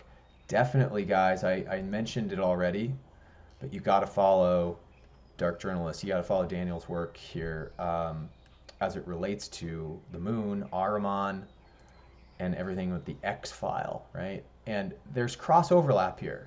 The V and the X stuff, I just see more cross overlap as year 0, 2020 persists. So his work and my work, oddly enough, are becoming more melded together as I see. It's weird. Here's some more symbolism that I'm showing you with the Templars, right? The cross, the rosy cross, the Rosicrucian, right? And you've got different, black, red derivatives based on where they were at station-wise. Just another example of it. But there's some other symbolism that I kind of also want to use here to appeal to the Q audience a little bit. I mean, I'm not the only one that sees this stuff too, guys. Like, this is the RLSW facility, right? That had the whole reference to the Umbrella Corporation, the zombie breakout like Resident Evil. And this is kind of the Wuhan organization that bears the cross here. But guys, you see this is green. This is red. This is a video game. Just like Hideo Kojima, a Japanese game maker, are they telling you ahead of time what's happening? FOXDIE, right? They're giving us the plot line, it seems, for some of this stuff. It would seem to me that the Rosicrucian and actual Templar agenda might have been the video game itself to tell us about this. But never, ever did the Templars have green donned anywhere. Black and red, black and red, black and red. So the real aspect of this, in my opinion, I've taught also, green doesn't necessarily mean good. Red isn't necessarily bad. It's how it's appropriated, right? I taught the lesson that the green Christ consciousness, the heart center, is typically for the good. The just, that's going to be love, forgiveness, compassion, understanding. But green can also be envy, monetary gain, jadedness. These things all represent green as well. So just because this would tend to be the positive, negative, whatever, positive, negative are just labels. And so what my contention here is this isn't the Knights of Malta at all. This isn't the Templars. This is a bastardization. Somebody saying we're using the symbol. We're reversing the symbol. This was the original. What red stands for: safety, security, foundation. This is what the original Templars would seem to be providing, right, to the people of the original Crusade, wanting to go back and forth between the Holy Land. A safe, stable, monetary system. And, what's the true version of that history? Well, I'll do some more breaking apart of what I suspect is the case after I truly dig apart Anatoly Fomenko's work and we kind of get into that stuff. But anyway, guys, that's a lot of people are pointing this as evidence. This is just, to me, it's a video game that was using benevolently a signaling mechanism to say, guys, this is coming, guys, this is coming. And there it is. The red is the one that warned us. Now, we also have these two ships, and this is the appeal to the Q community. Well, they're saying, no, these things are going to treat people. And we have a bunch of stories. Well, I guess I didn't have that story come up. They were saying, there's a lot of skepticism. They were saying, oh my gosh, they were going to use these as the overflow for the beds. And just as my girlfriend and I, Allison, put in our report, we anticipated that the exponential growth hadn't even started yet, but that in chapter 3, when you go and look at it, if you get past all the Chinese conspiracy section, you do see the exponential growth patterns that actually, here we go, coming out of March and in April, as we get toward the beginning of May, I suspect we're going to see these patterns, right? And so, first of all, the overflow hasn't happened yet, is one way to look at it, because of the timeline of this chart. Red is the hospital bed capacity. So if these forecasts remain accurate in terms of overwhelming the hospital beds, a complete analysis of this chart is done in my last video, guys. I'll link that in the description too, where I went over the handout that we made. But could it also be the red cross on the side literally is these guys? I think so. Maybe the Red Cross Association has always been, I think, these guys' secret banking system. And Q, not liking the Templars, but also being the untrustworthy one, the Jesuit casuistry, telling us no, the Red Cross is bad. I remember the days when the Red Cross videos were going around with all this cash. Maybe they actually were moving cash. Maybe they had to move all that cash in the big boxes to remain out of the banking system, right? I don't know any of these answers, but I'm just offering kind of my approach to what might be happening here. And to me, these would also make really good covers for prison ships. If you were truly going to do arrests, I don't think they're going to happen publicly, anybody. I think you just maybe see people disappear. Could these things be stationed in LA, next to Hollywood, New York, next to Wall Street? So you got, well, I guess Hollywood and the technocrats. I should have mentioned Hollywood is in the intelligence community, technocrat community, right? Are there some evil people that the Knights Templar are loading up onto these things and hauling off to prison? These are naval vessels.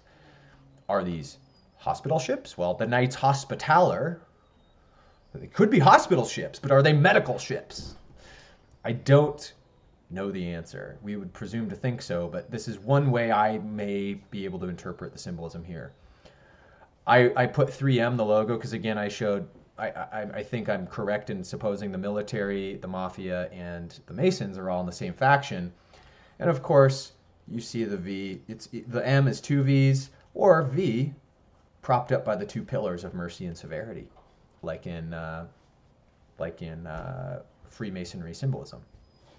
You've got the V, the seat of the soul, which is truly the seat, the unbastardized version of V, I might add. There's good in red too, passion, action, healing, security. Like I said, it doesn't have to be, a Sith color just because it's like, because we've been conditioned by Darth Vader and his lightsaber because it's red, right?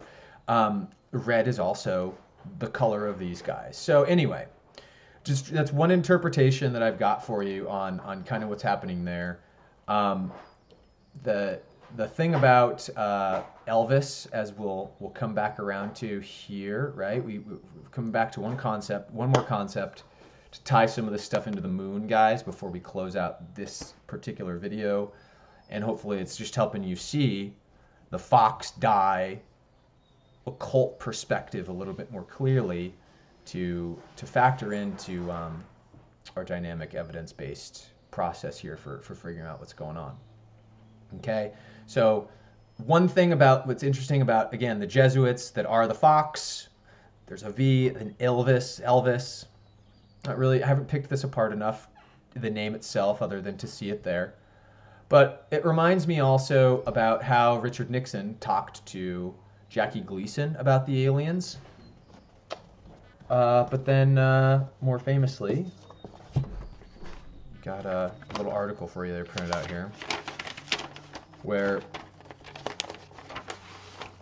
Richard Nixon met with the king himself, Elvis.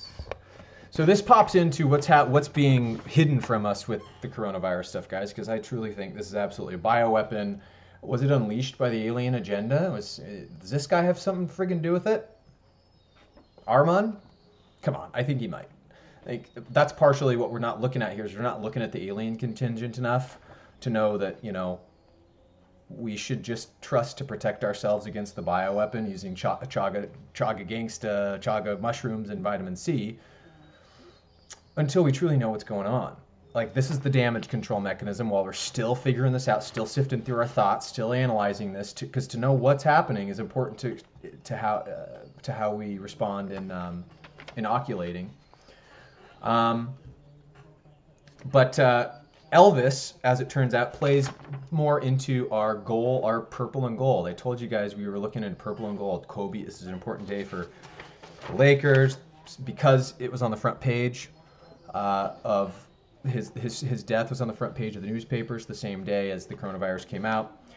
I'm going to read you this other purple and gold piece that we've got, and then give you a couple other ones that are going to interoperate to the Moon and Dark Journalist channel again, and then we're going to call it good for this. But as I showed, it's a black and white image, but it says the image looks like a computer-generated joke, or maybe a snapshot from some parallel universe where the dead icons of the 20th century hang out together, right? But But the picture's genuine, an official White House photograph of a bizarre encounter that occurred in this universe in the Oval Office on December 21st, 1970. By the way, this is from Smithsonian Magazine.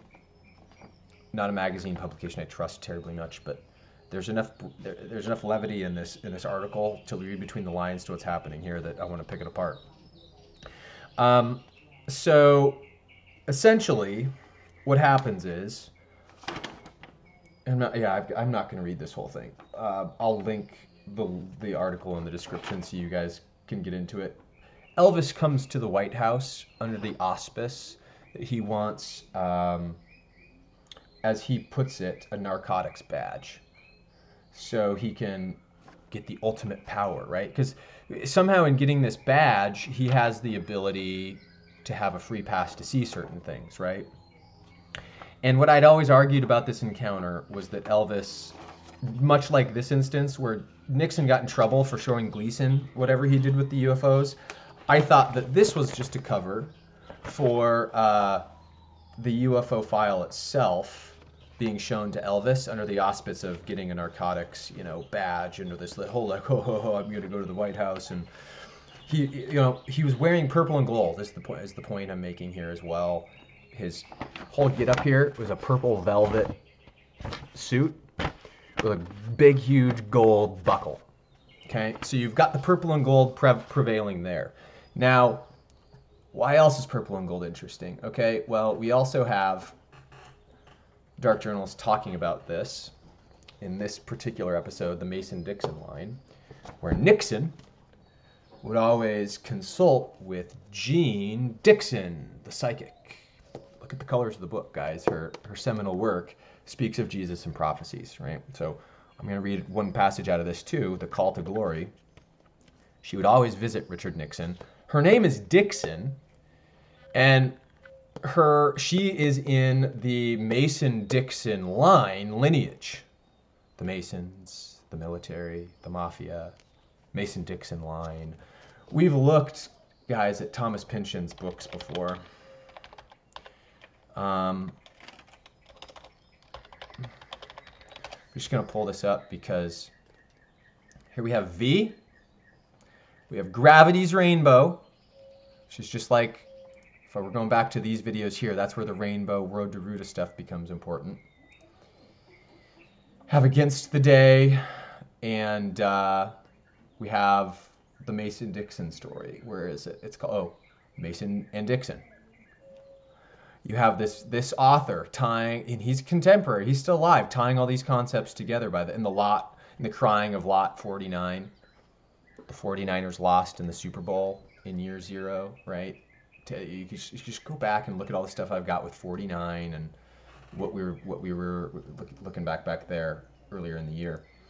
But because we're talking about 2020, 22 being the master builder number, Jean Dixon was always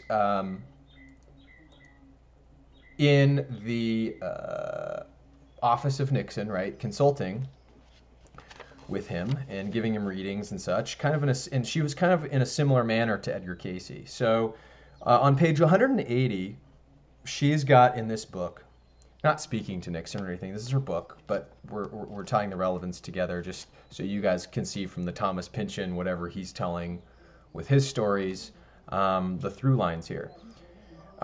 Jean Dixon says, as I have indicated, in 2020, we've now, because she's looking forward ahead in time, this book was written in the 70s. I forget what the year actually was. But as I have indicated, in 2020, we have now reached the time focused on by St. Matthew, Daniel, Isaiah, Micah, and again, St. John. She's talking about the apostles from the Bible, of course, the Gospels.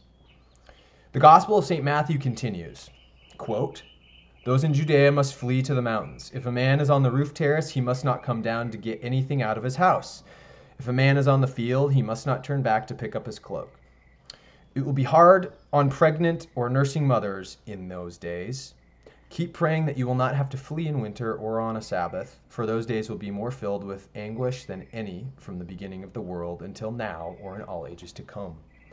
Indeed, if the period had not been shortened, not a human being would be saved. For the sake of the chosen, however, the days will be shortened. She's talking about these troubled times that we're now, and all of a sudden, in the year 2020, like she says, these tribulation days are going to be coming out. So, if anyone tells you that time, at that time, look, the Messiah is here, or he is there, do not believe it. Guys, I'm serious. She capitalized the he, right? If anyone tells you that at that time, look, the Messiah is here, or he is there. This he is greater than I thing. It's a trick, because it's a trick to say, to appeal to you that Project Bluebeam is this agenda. Jesus is not corporeally coming back. The Christ consciousness in us needs to be reawakened. We need to use the upright lambda energy in order to overcome the V energy, and we have to be incredibly discerning about this and not succumb to the lie of the Antichrist energy. Ahriman's agenda, right? This guy. Yeah. Belial and Lucifer are of Ahriman's agenda. It's satanic energy itself is the Antichrist, right? So this he greater than I stuff is referenced right here by Gene Dixon. Purple and gold, you know, you see how this stuff ties around to the V steganography, guys. This is just kind of how my studies go. She continues to say, after she says, look, the Messiah is here, he is there, do not believe it. She says, false messiahs and false prophets will appear, performing signs and wonders so great as to mislead even the chosen, if that were possible. Is it possible to fool us? Not if we have the right tools. We have the cipher. We're decoding this on hopefully a semi-regular enough basis to where we see the agenda of FOXDIE and get in front of it enough to inoculate with the things that help us and to not live in a state of fear, right? This is truly what it's all about. God gave us a sound mind. He did not give us one of fear, but of a sound mind. Remember, I've told you all about this beforehand. As the lightning from the east flashes to the west, so will the coming of the Son of Man be. And it's interesting, lightning flashing to the east and west too, right? Because of Nikola Tesla's file, all right? So we are pulling this all together, guys. It gets interesting, right? Deliverance from the reign of the Antichrist can come only from the continuing intervention of God.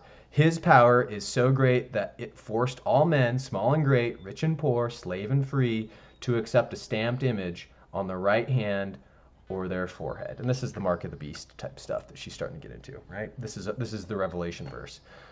Moreover, it did not allow a man to buy or sell anything unless he was first marked with the name of the beast or with the number which stood for its name. Again, these, in my opinion, these are the distributed ledger systems that the Fed and the banks and these guys are going to try and come up with. They're not true cryptocurrencies, but they're going to be like, oh, you've got to get the QR code thing tattooed on your hand. And people that aren't really an understanding of what Bitcoin and the related technologies that will save humanity or assist in, it's a tool. It's not going to save humanity.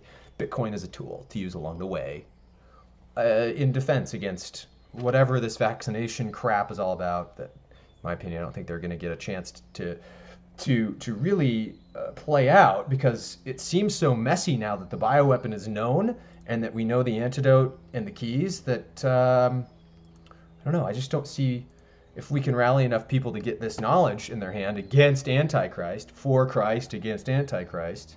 Again, just labels. We're labeling these things as energetic frequencies. Christ, the one that Jesus taught us, and us learning more about what the Antichrist is, right? She continues on page 181. The Antichrist, now in full command of the world, is the abominable and destructive thing, or the abomination of desolation, spoken of by Daniel the prophet, standing in the holy place.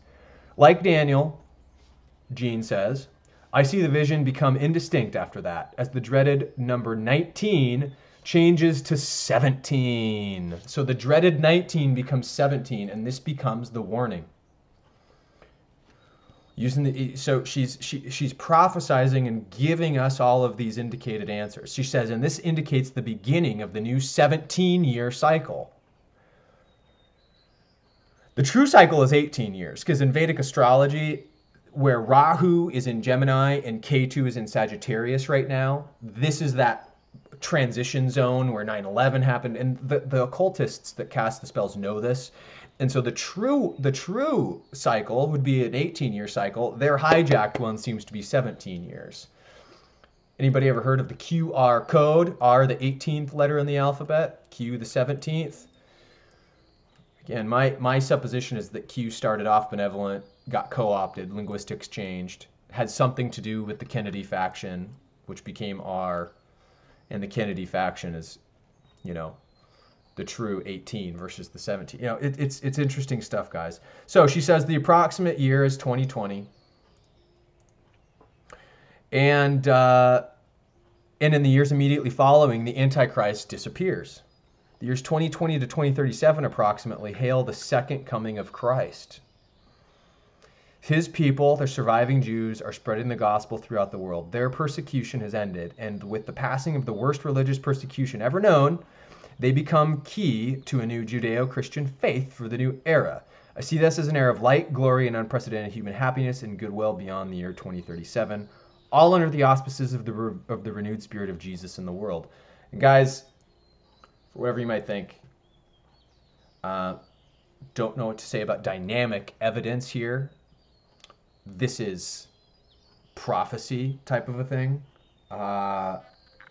People really do look to Jean Dixon kind of with the same type of, maybe not the same type of reverence as Edgar Cayce, because quite frankly, she's more contemporary than he was. She was alive more recently than him. So she's not as much of a myth or a legend as he is, but she also was a prophet, right? As it would seem, because of all these, you know, you say, just like Cayce, your prophecies are gauged on their accuracy, and Jean Dixon was very accurate. So then again, also the critical person in me also knows that above it all could be like a Bene Gesserit type agenda. We're talking about guilds here. We're talking about the Templars being a guild. Are the Templars part of a guild in space, kind of like in the novels of Dune? I don't know the answer to that. You know, and honestly, again, all I operate on is the enemy of my enemy is my friend type of situation. So I'm just helping people see this all from a different perspective. Because again, purple and gold, Jean Dixon has something to do with this ritual. And anybody wants to know more about that stuff, go check out Daniel's channel. I'll put up a couple of links for these X-File videos that he puts on here. He's got a couple of takes with some doctors about the 5G himself. I'll put that up there too so people can see. But what continues to be suspicious to me about 5G, guys, before we move on completely and end this video, is these GOVSAT, the SES is a corporation that makes these GOVSAT satellite operation systems. And 5G can't come from satellites, guys, but a signal can get sent to a receiving station that then broadcasts it. And what they're doing is they're putting these 5G networks on the Princess cruise lines. We've had 2 instances already where people on these ships are getting COVID-19, and we continue to see that. Today, the Coral Princess is showing that. And again, the evidence to me in these cases would suggest that if this COVID-19 virus is anything like the FOXDIE stuff, and it's being instigated by a frequency that's close enough on a cruise ship to where it's infecting people, it would seem that that's the common thread that's activating factor X in combination with these other parasites that we have, that we're dealing with, that Cliff High has put into place as consideration, right? What else is interesting about GOVSAT is the Lambda V steganography. Right there. There's your GOVSAT logo. So that continues to be something I follow. Some other V steganography that was put into place since we last spoke. This, you know, NASA itself's logo is Lambda V steganography. But the first mission of the Space Force was an Atlas V rocket launched into space last week. They're still using old technology, right? They're still blanketing us and brandishing us with this 1960s rocket tech, when they have the true technology behind the lambda. Every time you see this V from here on in, you know, okay, yeah, it's the old stuff. This is the ether. The lambda is the ether, the true fifth element, where Nikola Tesla derived his field theory discoveries from. And guys, you'll find that going through the control grid network, the other purple and gold rituals that we found this year are from, you know, the Kennedys have been mentioned. The Warren Commission was the commission assigned after Kennedy's assassination, and we have, of course, Warren Moon being at the center of all of these teams that are in the playoffs this year. If you see my earlier videos from the playlist. And of course, he went to college on the team that was purple and gold, the Washington Huskies, Seattle, Washington, where the outbreak in the Emerald City happened. Again, I'll watch my previous videos. You also have him being a member of the Minnesota Vikings, a purple and gold team, which is a call to the Glass-Steagall Bowl of Super Bowl 52. And again, watch those other Super Bowl videos to find out why this is relevant to the collapse of the financial system we find ourselves in. Not to mention, for those new to the channel, the V band itself is the 5G frequency range between 40 and 75 gigahertz. And here's that cosmological constant, lambda, that Einstein was hiding. Okay. Now this is the last concept of the video. We're going to go through some Ken Wheeler stuff. I mentioned on my last video, I shared this video, or Ken Wheeler's warning of 5G radiation. For those unaware, Ken Wheeler is probably the world's foremost field theory expert that we have, other than Eric Dollard these days. He's the closest thing we have to Nikola Tesla, in other words, in terms of being a theorist.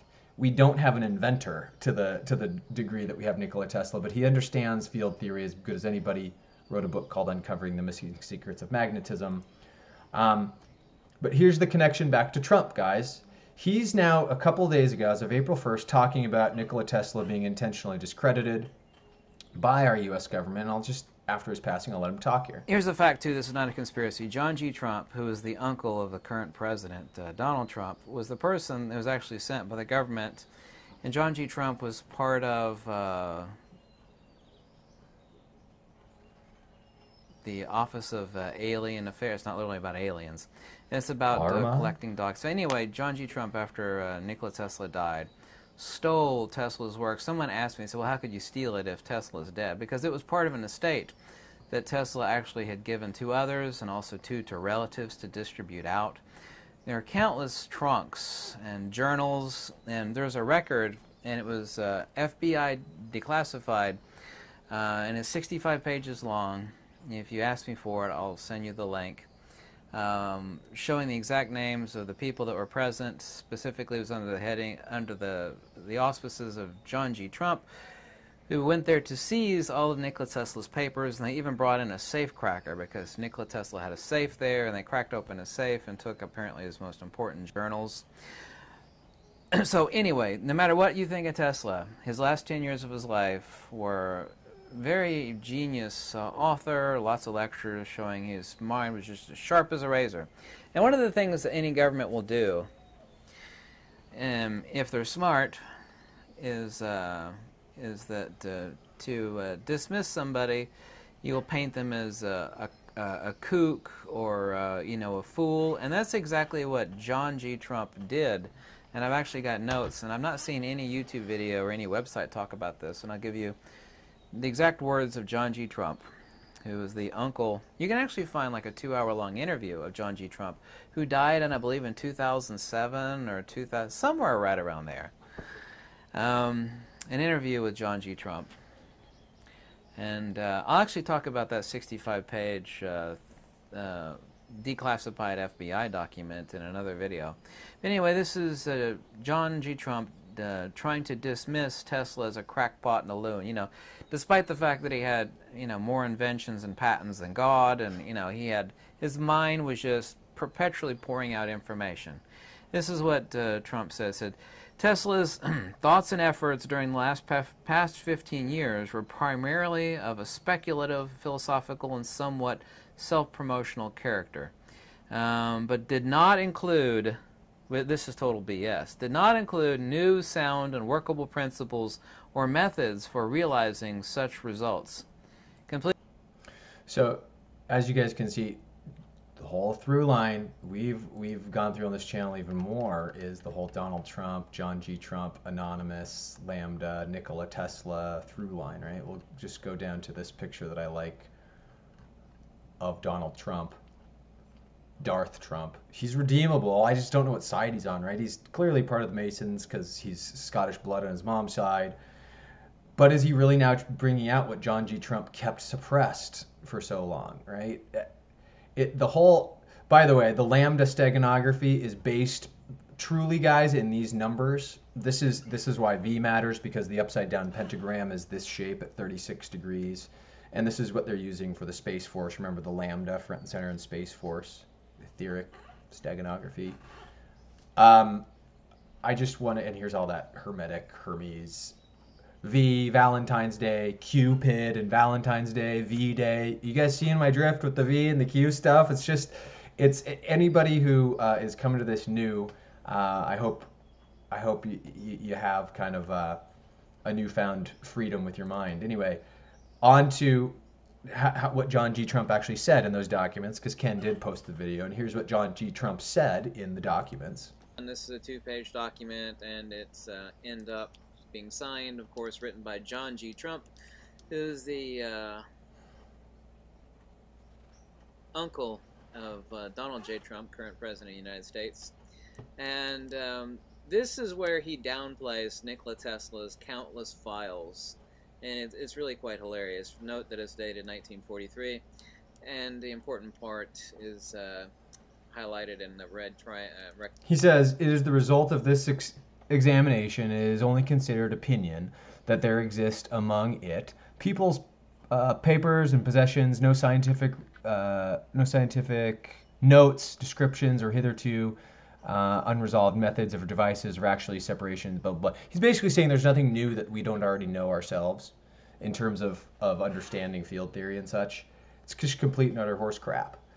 Why has it been kept secret all these years? I really want to know. Why is the Kennedy file, why is the JFK file under wraps? Why is this under wraps? Donald Trump seems to be at the center of both of them because of his friendship with JFK Jr. and his aid, in fact, with Kennedy. Trump once again embraces vaccine skeptics, siding with RFK Jr., right? What's that all about? As we've seen in the Cosmological Constant, Einstein's Cosmological Constant hiding things in plain sight, here's another link that I'll give you that you guys can watch on your own. That is a poem that Nikola Tesla wrote, quite elegantly decrying all the stuff that Einstein said. Now, a long-haired crank, Einstein by name, puts on your high teaching all the blame. Says matter and force are transmutable, and wrong the laws you thought immutable. It's a wonderful poem, and if you understand metaphysics to any degree, it shows kind of what the true thing is out there. So, with what is being hidden, is the true agenda, guys. The true agenda is, as Catherine Austin Fitz would put in there, megacities and space. The megacities to get everybody clumped together for 5G, and space to launch everybody into that can see through the BS. You know, it's going to be a weird few years. I'll continue to post updates. Here's another purple and gold story that the Pope, when he canceled his back on the 27th, this was a day that denotes pi, by the way. 22 divided by 7 is 3.14. So there's some Pythagorean math there just in the date of this and why it's significant that this ritual played itself out. But there you have it, purple and gold. All right, I'll link that to you as well. We have some other stories that I'll link here in the description too that I think are relevant for why the vitamin C biosynthesis is happening and what's really going on with the bats. I guess I'm just going to pump this Nikola company here in town again. These guys out of Phoenix for getting rid of Tesla.